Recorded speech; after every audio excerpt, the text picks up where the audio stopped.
अखिल भारतीय काँग्रेसचे सचिव सचिन पायलट यांनी आज प्रसारमाध्यमांशी बोलताना भारत सरकारच्या परराष्ट्र धोरणासंदर्भात काही मुद्दे उपस्थित केलेले आहेत।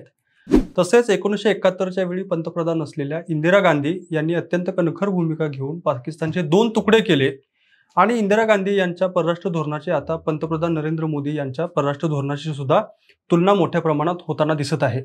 तर मंडळी, आज सचिन पायलट यांनी भारत सरकारच्या परराष्ट्र धोरणासंदर्भात कोणते मुद्दे उपस्थित केले आणि इंदिरा गांधी आणि नरेंद्र मोदी यांच्या परराष्ट्र धोरणासंदर्भातल्या तुलनेतले कोणते मुद्दे आता उपस्थित व्हायला लागलेत या संदर्भातच आपण आज बोलणार आहोत। नमस्कार, मी कैलास, आपण पाहत आहात विषयच भारी। आज सचिन पायलट यांनी परराष्ट्र धोरणासंदर्भात बोलताना पहिला मुद्दा असा उपस्थित केला की डोनाल्ड ट्रम्प, अमेरिकेचे राष्ट्राध्यक्ष डोनाल्ड ट्रम्प हे वारंवार भारत आणि पाकिस्तान दरम्यान मी मध्यस्थी केली अशा पद्धतीचं वक्तव्य करत आहेत आणि भारत आणि पाकिस्तान दरम्यानच्या या द्विपक्षीय चर्चेमध्ये अमेरिका कशा पद्धतीनं सहभागी होतोय आणि अमेरिकेच्या मदतीचं कारण काय आणि ट्रम्प यांनी जी काही सातत्यानं वक्तव्यांची एक मालिका सुरू ठेवलेली आपल्याला दिसते, या संदर्भात भारत सरकारनं स्पष्टीकरण द्यावं असा एक मुद्दा सचिन पायलट यांनी उपस्थित केलेला आहे। यासोबतच त्यांनी प्रसारमाध्यमांशी बोलताना अजून काही मुद्दे अधोरेखित केलेले आहेत, ते सुद्धा आपण पाहूया की भारत आणि पाकिस्तानला डोनाल्ड ट्रम्प हे एका समान पातळीवरती, समतल पातळीवरती तपासत आहेत, बरोबरीच्या पातळीनं पाहत आहेत अशा पद्धतीचा आरोप सचिन पायलट यांनी केलेला आहे। आणि अशा पद्धतीनं भारत आणि पाकिस्तानला हायफनेट करणं, समान पातळीवरती पाहणं चुकीचं आहे असं सचिन पायलट यांचं मत आहे। कारण भारत आणि पाकिस्तान याची तुलना सध्या होऊ शकत नाही। भारत हा आर्थिकदृष्ट्या पाकिस्तानपेक्षा खूप सक्षम आहे, राजकीयदृष्ट्या एक अत्यंत स्थिर देश आहे भारत, आणि अशा वेळी पाकिस्तानशी भारताची तुलना करणं योग्य नाही असं सचिन पायलट यांचं मत आपल्याला दिसून येतंय। यासोबतच त्यांनी अजून एक मुद्दा उपस्थित केलाय, तो म्हणजे ट्रम्प यांनी, म्हणजे अमेरिकेचे राष्ट्राध्यक्ष डोनाल्ड ट्रम्प यांनी काश्मीरचा मुद्दा हा इंटरनॅशनलाइज केलाय, म्हणजे आंतरराष्ट्रीय पातळीवरती गरज नसताना खेचला असल्याचा आरोप सुद्धा पायलट यांनी केलेला आहे। यासोबतच अमेरिकेचे राष्ट्राध्यक्ष डोनाल्ड ट्रम्प यांनी भारत आणि पाकिस्तान दरम्यानची मध्यस्थी करत असताना भारताला आणि पाकिस्तानला एक गाजर दाखवलं, ते म्हणजे आम्ही तुमच्यासोबतचा व्यापार वाढवू, तुम्ही तातडीनं युद्धविराम करा अशा पद्धतीचं आश्वासन ट्रम्प यांनी दिल्यानंतर भारत आणि पाकिस्ताननं शस्त्रसंधी केली अशा पद्धतीच्या चर्चांना मोठ्या प्रमाणात पेव फुटलेला आहे। आणि विशेषतः अमेरिकेचे राष्ट्राध्यक्ष डोनाल्ड ट्रम्प यांनी अशा पद्धतीचा दावा सुद्धा केलेला आहे की मी भारत आणि पाकिस्तानला या पद्धतीचं आश्वासन दिलेलं आहे। तर या संदर्भात सुद्धा भारतानं स्पष्टीकरण भारत सरकारनं द्यावं। तसेच भारताने आजपर्यंत अनेक युद्धे लढलेले आहेत, मात्र शस्त्रसंधी करत असताना कुठल्या तिसऱ्या देशानं शस्त्रसंधीची आजपर्यंत घोषणा केलेली नव्हती, जी यावेळी अमेरिकेनं केलेली आहे। हा सुद्धा मुद्दा सचिन पायलट यांनी उपस्थित केलेला आहे।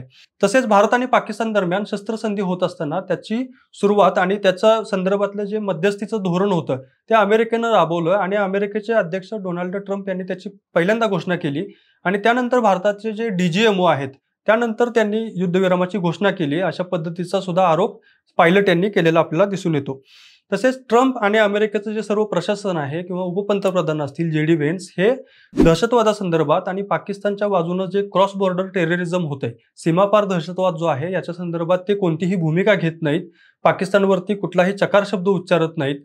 तसेच ह्या दहशतवाद थांबवण्यासाठी कोणतीही भूमिका अमेरिकेच्या प्रशासनाकडून किंवा अमेरिकेच्या राष्ट्राध्यक्षांकडून घेतली जात नाही अशा पद्धतीनं सुद्धा एक वक्तव्य सचिन पायलट यांनी केलेलं आहे। तसेच पायलट यांनी अजून एक या ठिकाणी मुद्दा उपस्थित केलेला आपल्याला दिसतो की भारत आणि पाकिस्तानमधील द्विपक्षीय चर्चेमध्ये तिसऱ्या कुठल्याही देशाची आवश्यकता नाही, तिसऱ्या कुठल्याही देशाच्या हस्तक्षेपाची गरज नाही, कारण आजपर्यंत भारत आणि पाकिस्तानच्या द्विपक्षीय चर्चेमध्ये इतर कुठल्याही तिसऱ्या देशाला, थर्ड पार्टीला सामावून घ्यायचं नाही अशा पद्धतीचा एक अलिखित नियम होता, तो यावेळी मात्र मोडलेला आहे। आणि अमेरिकेचे अध्यक्ष डोनाल्ड ट्रम्प हे सातत्यानं आम्ही मध्यस्थी केली अशा पद्धतीचे वक्तव्य करत असल्यामुळं हा जो काही अलिखित नियम होता हा सुद्धा तुटलेला आहे आणि भारताच्या परराष्ट्र धोरणावरती हे एक चांगल्या मोठ्या प्रमाणातलं प्रश्नचिन्ह आहे अशा पद्धतीचं विधान सुद्धा पायलट यांनी केलेलं आहे। तसेच आपला मुद्दा, आपल्या भारताचा मुद्दा हा दहशतवादाचा आहे, काश्मीरचा मुद्दा आपला नाही, काश्मीर हा भारताचाच भाग आहे, त्यामुळे काश्मीरचा मुद्दा आंतरराष्ट्रीय पातळीवरती गरज नसताना ट्रम्प यांनी उपस्थित करून हा मुद्दा अधिक किचकट केलेला आहे अशा पद्धतीचा आरोप सुद्धा सचिन पायलट यांनी प्रसारमाध्यमांशी बोलताना केलेला आहे। तसेच सचिन पायलट यांनी 1994 साली भारताच्या संसदेमध्ये पारित झालेल्या एका ठरावाचा सुद्धा उल्लेख केलेला आहे, ज्यामध्ये पाकव्याप्त काश्मीर हा भारताला परत घेण्यासंदर्भातला हा ठराव होता। आणि आता सुद्धा भारताच्या संसदेचं एक विशेष अधिवेशन मोदी यांनी बोलवावं आणि त्यामध्ये पाकव्याप्त काश्मीर भारतामध्ये घेण्यासाठीचा ठराव पुन्हा एकदा संमत करावा अशा पद्धतीची मागणी सुद्धा सचिन पायलट यांनी या प्रसारमाध्यमांशी बोलताना केलेली आहे। आणि या दरम्यान ते हे सुद्धा म्हटलेले आहेत की सध्या जे काही ट्रम्प यांची मध्यस्थी संदर्भातली वक्तव्य दिसत आहेत आणि व्यापार वृद्धीचं आम्ही आश्वासन दिलं आणि त्यानंतर भारत आणि पाकिस्तान दरम्यान युद्धविराम झाला. अमेरिकेचे अध्यक्ष डोनाल्ड ट्रम्प यांच्या वक्तव्यांची जी मालिका दिसतीये ते त्या पद्धतीनं हे भारताच्या परराष्ट्र धोरणासंदर्भात आणि मुत्सद्देगिरीच्या दृष्टीनं हे चांगलं लक्षण नाही अशा पद्धतीची भूमिका सचिन पायलट यांनी घेतलेली आहे. तसेच या भारत पाकिस्तान तणाव आणि युद्धविरामाच्या पार्श्वभूमीवरती 1971च्या वेळच्या पंतप्रधान इंदिरा गांधी आणि सध्याचे पंतप्रधान नरेंद्र मोदी यांच्या परराष्ट्र धोरणाची सुद्धा तुलना मोठ्या प्रमाणात होताना आपल्याला दिसून येते आणि या दृष्टीनं चर्चेला एक मोठं पेव फुटलेलं आहे की इंदिरा गांधींनी 1971च्या वेळी अत्यंत कणखर भूमिका घेतली आणि पाकिस्तानचे 2 तुकडे केले, बांगलादेशची निर्मिती केली. मात्र यावेळी नरेंद्र मोदी यांनी मात्र पाकव्याप्त काश्मीर भारतामध्ये घेणं अपेक्षित असताना ते घेऊ शकलेले नाहीत. बलुचिस्तान पाकिस्तानपासून आम्ही वेगळा करू अशी भाजपची अनेक वर्षांपासूनची इच्छा आहे, तशा पद्धतीचं आश्वासन ते लोकांना देत असतात. मात्र ते सुद्धा घडलेलं नाही. त्यामुळे या दोन्ही पातळ्यांवरती नरेंद्र मोदी यांचं परराष्ट्र धोरण अपयशी ठरलंय अशा पद्धतीचा सुद्धा एक आरोप सामान्य आता लोकांमधून सुद्धा चर्चेला येतोय हा मुद्दा आणि इतर प्रसारमाध्यमांवरती सुद्धा या संदर्भातल्या आपल्याला चर्चा होताना दिसून येते. महत्वाचं म्हणजे 1971च्या वेळी शीतयुद्धाचा काळ होता आणि त्यावेळी रशिया, भारत, चीन अशा पद्धतीचा एक ट्रँगल असताना त्यावेळी चीनला भारताच्या विरोधात अमेरिकेनं घालवलं आणि अमेरिका हा देश त्यावेळी पाकिस्तानच्या बाजूने होता. अगदी इंदिरा गांधींवरती त्यावेळचे निक्सन, किसिंजर जे काही नेते होते अमेरिकेचे त्यांनी मोठ्या प्रमाणात दबाव आणलेला होता. आम्ही भारताच्या आखातामध्ये आरमार धाडू, आम्ही चीनसोबत मिलिटरी अलायन्स करू आणि भारतावरती आक्रमण करू अशा पद्धतीची धमकी इंदिरा गांधींना त्यावेळच्या अमेरिकेच्या लीडरशिपनं नेतृत्वानं दिलेली असताना सुद्धा त्यावेळी इंदिरा गांधी यांनी अत्यंत स्पष्ट भूमिका घेत निक्सन, किसिंजर यांना सुद्धा सांगितलं की आम्ही अमेरिकेच्या दबावाला भीक घालणार नाही आणि आम्ही पाकिस्तान संदर्भात आणि बांगलादेश संदर्भातली जी काही भूमिका आहे ती स्वतः आम्ही देश म्हणून घेऊ अशा पद्धतीची अत्यंत स्पष्ट भूमिका, कणखर भूमिका इंदिरा गांधींनी त्यावेळी घेतलेली दिसली. आज अमेरिका भारताच्या बाजूला असताना ट्रम्प आणि मोदी यांची मैत्री असताना सुद्धा पाकिस्तानवरती भारतानं दबाव आणला नाही आणि पाकव्याप्त काश्मीर घेण्यासंदर्भात कुठलीही मिलिटरी ऍक्शन घेतली नाही आणि भारतानं गरज नसताना माघारीची भूमिका घेतली अशा पद्धतीची टीका मोदींच्या परराष्ट्र धोरणावरती होताना आपल्याला दिसून येत आहे. 1971च्या युद्धादरम्यान इंदिरा गांधींनी पाकिस्तान संदर्भात अत्यंत कणखर भूमिका घेतल्याचं बोललं जातं आणि त्या युद्धामध्ये भारताचा विजय झाला, पाकिस्तानचे 2 तुकडे झाले, बांगलादेशची निर्मिती झाली आणि त्यावेळचे पाकिस्तानचे जे जनरल होते त्यांनी शरणागती पत्करली. जवळपास 90,000 पाकिस्तानच्या सैनिकांनी शरणागती पत्करली. त्यांना युद्धकैदी म्हणून भारतानं ताब्यात घेतलेलं होतं आणि अशा पद्धतीने इंदिरा गांधींनी पाकिस्तानवरती एक मोठा विजय त्यावेळी मिळवून दिलेला होता.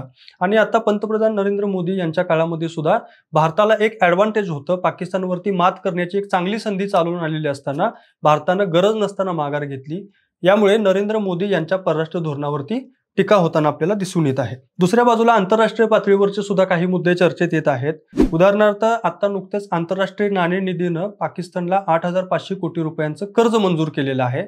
तसेच यापूर्वी F-16 ही फायटर जेट्स अमेरिकेनं पाकिस्तानला दिलेली आहेत. त्यामुळे भारतानं विरोध करून सुद्धा इंटरनॅशनल मॉनिटरी फंड असेल म्हणजे आंतरराष्ट्रीय नाणेनिधी पाकिस्तानला कर्ज देत असेल तर हे भारताच्या परकीय परराष्ट्र धोरणाचं अपयश आहे अशा पद्धतीची एक भूमिका, अशा पद्धतीचा एक मतप्रवाह आपल्याला दिसून येत आहे. आणि तिसरा मुद्दा म्हणजे पंतप्रधान नरेंद्र मोदी आणि जयशंकर यांनी एक भारताची शेजारीच्या देशांसंदर्भात एक पॉलिसी जाहीर केलेली होती की नेबरहुड फ्रेंडली पॉलिसी, म्हणजे मैत्रीपूर्ण संबंध असतील आमच्या शेजारच्या राष्ट्रांशी अशा पद्धतीची एक त्यांनी फॉरेन पॉलिसी जाहीर केलेली होती. मात्र यामध्ये सुद्धा भारताला आज अपयश येताना दिसते, कारण बांगलादेश, नेपाळ, चीन, मालदीव असेल, श्रीलंका यासारख्या देशांसोबत भारताचे संबंध सध्या तणावग्रस्त झालेला आहे. पाकिस्तान तर विरोधात आहेच, मात्र इतरचे शेजारचे देश सुद्धा आज भारताच्या दृष्टीनं काही फारशी सहमतीची सकारात्मक भूमिका घेताना दिसत नाहीत. त्यामुळे ही जी neighbourhood friendly policy Narendra Modi आणि परराष्ट्र खात्यानं जी काही जाहीर केलेली होती आणि त्यावरती आम्ही काम करतोय असं सांगितलं जायचं, ती पॉलिसी सुद्धा आज कुठेतरी यशस्वी होताना दिसत नाहीये.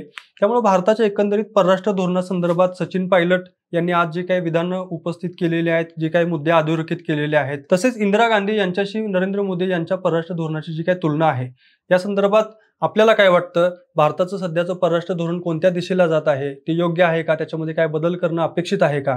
आपलं मत कमेंट बॉक्समध्ये नक्की सांगा. हा व्हिडिओ आवडला असेल तर लाईक करा, शेअर करा. तसेच विशेष भारीचं यूट्यूब चॅनेल नक्की सबस्क्राईब करा आणि विशेष भारीचं फेसबुक पेज विशेष भारी FB हे सुद्धा नक्की फॉलो करा. धन्यवाद.